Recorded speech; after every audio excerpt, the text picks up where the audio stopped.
Welcome to our channel মৌ কথা blogs.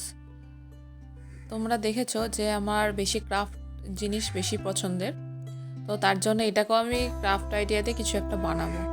তো প্রথমত পেন্সিল দিয়ে আমরা এখানে দুটো সার্কেল করে নেবো, ফেস এঁকে নেবো। এটা দেখতে পাচ্ছ আমি এঁকে নিয়েছি। এর উপরে হোয়াইট অ্যাক্রিলিক কালার দিয়ে আমরা পেইন্ট করে নেবো, আর এরপরে আমরা ব্ল্যাক দিয়ে করবো। তো ব্ল্যাকের জন্য আমি 000 পেইন্ট ব্রাশ ইউজ করেছি, আর হোয়াইট কালারটার জন্য আমি 2 পেইন্ট ব্রাশ ইউজ করেছি।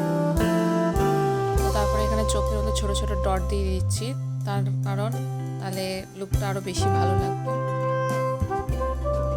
এই ছোটো ছোটো কাজ আমার খুব ভালো লাগে করতে, আর দেখতেও খুব সুন্দর লাগে যখন এই পটগুলো এরকমভাবে তৈরি করা হয়। আর এটা কেমন হয়েছে অবশ্য কমেন্টে জানিও। ভালো লাগলে চ্যানেলটাকে লাইক সাবস্ক্রাইব করে দিও এরকম ভিডিও পেতে। তোমাদের জন্য আমি 0 থেকে আপাতত প্রায় 50 সাবস্ক্রাইবার হতে পেরেছি। তো সবাইকে অসংখ্য ধন্যবাদ। সবাই ভালো থাকো, সুস্থ থাকো।